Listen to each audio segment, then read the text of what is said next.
My name is Brianna Walsh, and I'm 31 years old. Last month, my mother discovered how much I earn as a senior software engineer.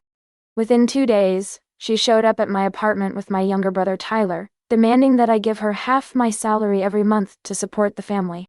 When I refused, she said I was selfish and ungrateful. So I showed her exactly how much I'd already given the family over the past decade.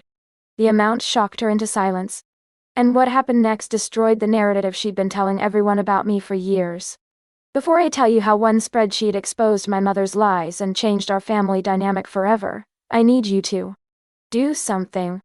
If you've ever been called selfish by family members who took everything and gave nothing, hit that subscribe button right now. Drop a comment with where you're watching from and the worst thing a family member ever demanded from you. Your stories remind me I'm not alone. Now let me take you back to where this started. I'm the oldest of 3 children. Tyler is 2 years younger than me, and my sister Kayla is the youngest at 26. Growing up, the hierarchy was clear.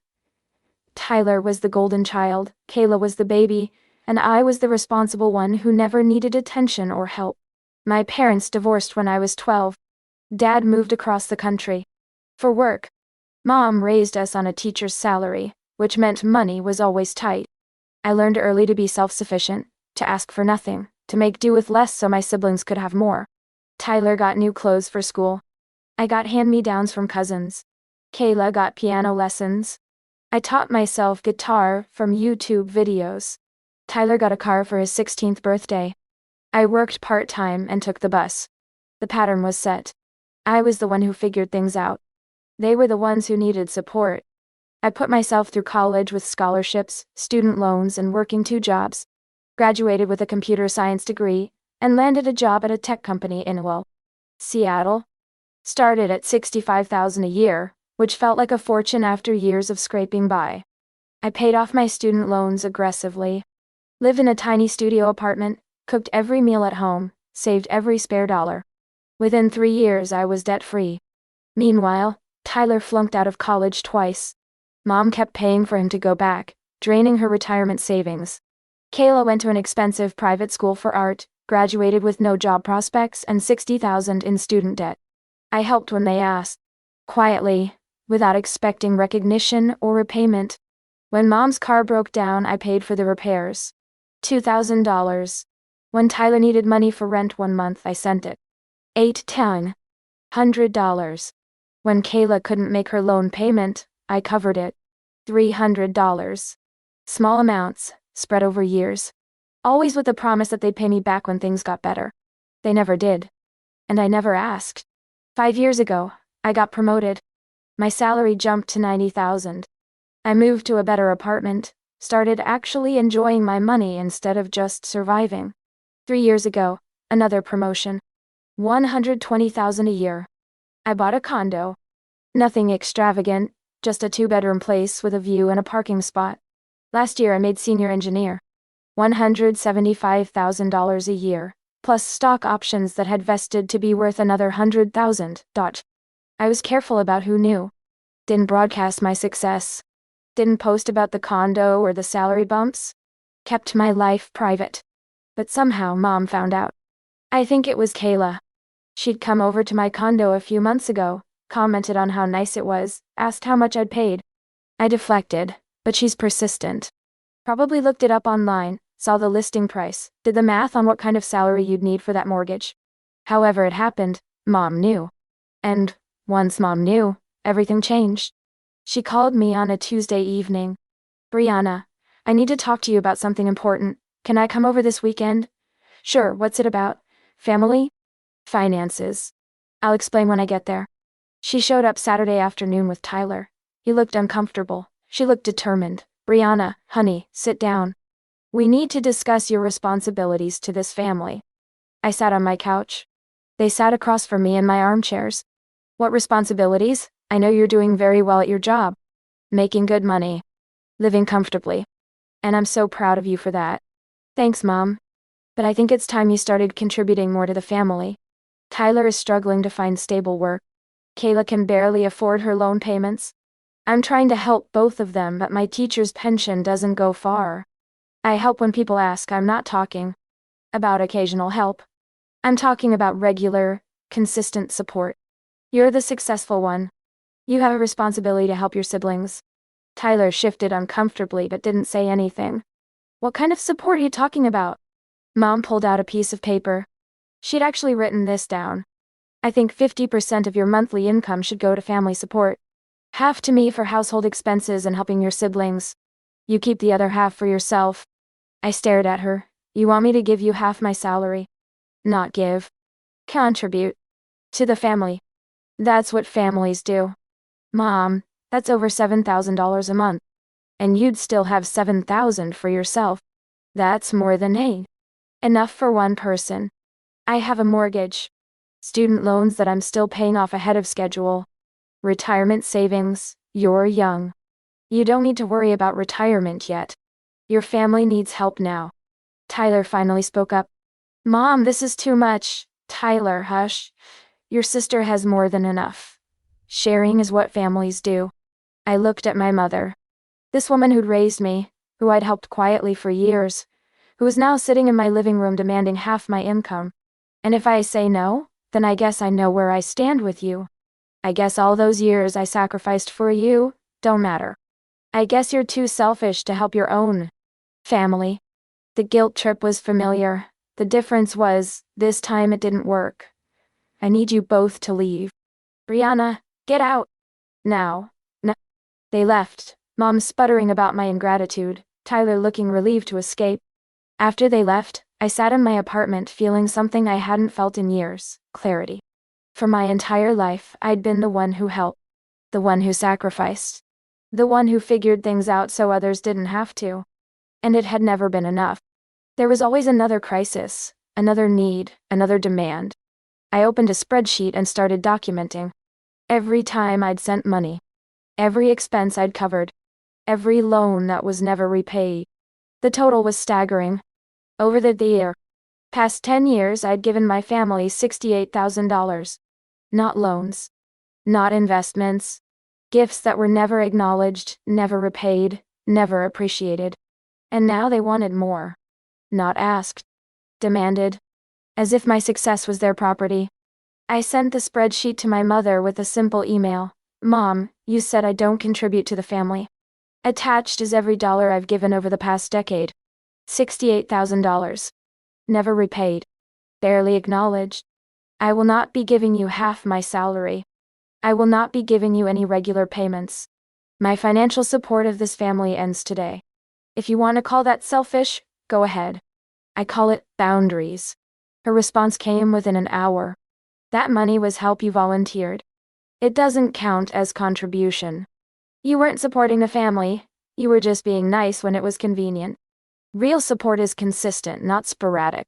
If you won't help your family now that you're successful, then I don't know who raised you, but it wasn't me. I didn't respond. Tyler called later that evening. Bree, I'm sorry about Mom. I didn't know she was going to ask for that much. That was insane. Did you know she was going to ask for money at all? She said she wanted to talk to you about helping more with family expenses. I thought she meant like a couple $100 a month. Not half your salary. That's crazy. Why did you come with her? He was quiet for a moment. She said you'd be more receptive if I was there. That you'd want to help me specifically. I feel like an idiot for going along with it. You should have said something. I know. I'm working on being less of a coward. But Bree, for what it's worth, I never expected you to support me.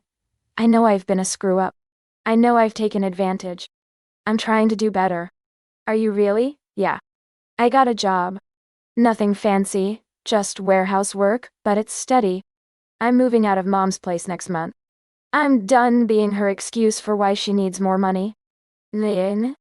Good for you, Tyler. And Bri? That spreadsheet you sent her? She showed it to me. I had no idea you'd given that much. Thank you. And I'm sorry I never thanked you properly before. It was the first genuine apology I'd gotten from any of them. 2 weeks later, my mom called a family meeting, insisted I come. I almost refused, but Kayla called separately. Please come. Please come. I need to say something and I need you there. So I went. To Mom's house, where family meetings had always been about what I needed to do differently, what I needed to give more of, how I needed to step up. Everyone was there. Mom, Tyler, Kayla, plus my Aunt Michelle, and Uncle Rob, Mom's siblings. Mom started talking as soon as I sat down. I've called everyone here because we need to address Brianna's behavior. No, Dewell. Kayla stood up.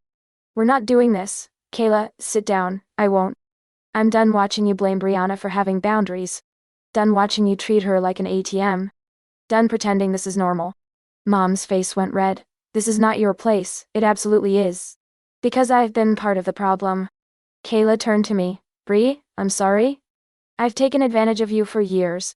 Let you cover my expenses, never paid you back, never even really thanked you. And when Mom said she was going to ask you to help more, I didn't stop her. I should have. Kayla, that's enough. I saw the spreadsheet, Mom. Brianna sent it to me too. $68,000 over 10 years. That's not sporadic help. That's not being nice when convenient. That's carrying this family while we all took credit for our own mediocrity. The room was completely silent, and you know what the worst part is? Kayla continued. She did it quietly. Never made us feel bad. Never held it over our heads. Just helped because that's who she is. And instead of appreciating that, you're calling her selfish for not giving more. Tyler spoke up. Kayla's right. I've been a screw-up for years. Bree bailed me out more times than I can count. Never complained. Never judged. Just helped. And I took that for granted. Aunt Michelle, who'd been silent until now, looked at my mother. Linda, is this true? Did you ask Brianna for half her salary? Mom's face was scarlet. I asked her to contribute appropriately to the family. You asked your daughter, who's been quietly supporting all of you for a decade, to give you $7,000 a month. That's not asking for contribution. That's exploitation. She makes plenty. That's not the point. The point is you raised her to be self-sufficient and then punished her for being exactly that. You can't ask someone to solve their own problems and then demand they solve everyone else's too. Uncle N-L-N-T. Rob nodded. Linda, I love you, but this is wrong. Brianna doesn't owe you her income. She doesn't owe any of you anything beyond basic family respect. And from what I'm hearing, she's given way more than that. Mom was crying now. I am drowning. I don't have enough. Tyler needs help. Kayla needs help. I'm running out of retirement savings. Then you need to make different choices, Aunt Michelle said firmly. Cut expenses. Downsize. Stop enabling Tyler and Kayla to not be fully independent. But you can't make Brianna responsible for fixing problems she didn't create. I raised her. You raised all three of them.